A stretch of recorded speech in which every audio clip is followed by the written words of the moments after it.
ஒரு தனி மனிதனாக வந்து அரசியல் கட்சி ஆரம்பித்து அவருடைய பயணம் ஒரு இலக்கை நோக்கி போகுது. இங்கே சுற்றி சுற்றி அடிக்கிறாங்க எல்லா பேருமே. அப்படிங்கும்போது இனிமேலும் தனி மனிதனாக அவருடைய பயணம் தொடருமா, இல்லை அவருக்கு பலம் வேணுமா அப்படிங்கிற ஒரு சூழ்நிலைக்கு விஜயை தள்ளிட்டாங்க.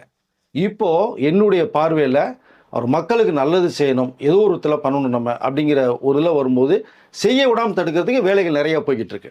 இந்த நேரத்தில் எனக்கு என்ன தோணுது அப்படின்னா, விஜய் அவர்கள் இப்பளுடைய அந்த பயணம் தனியாக போய்கிட்டு இருக்கார். இப்போ அவருக்கு பலம் வேணுமா வேணாமா அப்படிங்கிறத அவருடைய ரசிகர்கள் தொண்டர்கள் தான் முடிவு பண்ணணும். தெளிவாக நான் சொல்லிக்கிறேன். நேயர்களுக்கும் ரசிகர்களுக்கும் நீங்கள் இதை கேட்குற நீங்கள் வந்து கமெண்ட் செக்ஷனில் நீங்கள் போடுங்க உங்களுடைய தாட்ஸ் என்னங்கிறத.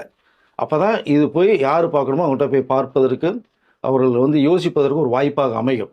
ஏன்னா இங்கே அவர் வந்து தனித்தே போவது சிறப்பாக இருக்குமா, இல்லை இந்த நேரத்தில் அவருக்கு ஒரு பலம் தேவை, தமிழகத்தில் எதையோ நோக்கி செயல்படுக்கும் போது தனித்திருந்தால் அவரால் அது மேற்கொண்டு இந்த பயணம் தொடர முடியுமா, இல்லை ஒரு கூட்டணியோடு போனால் சிறப்பாக இருக்குமா, நீங்கள் என்ன நினைக்கிறீங்க, அவர் எப்படி போகணும் அப்படிங்கிறத நீங்கள் தான் முடிவு பண்ணணும். ரசிகர்களேயே தொண்டர்கள் நீங்கள் டிசைட் பண்ண வேண்டிய ஒரு பொசிஷனில் நீங்களும் வந்திருக்கீங்க. இப்போ அப்போது நீங்கள் என்னன்றதை ஒரு கமெண்ட் செக்ஷனில் தனித்தே போகலாமா கூட்டணியோட போகலாமாங்கிறத முடிவு பண்ணி அதில் வந்து கமெண்ட்ஸில் கொடுங்க. இது வந்து விஜய் தரப்புலையும் நிறைய பேர் பார்க்குறாங்க, இதை எதிர்பார்த்துட்டு இருக்காங்கிற விஷயத்தை நான் சொல்லிக்கொள்ள விரும்புகிறேன் சார்.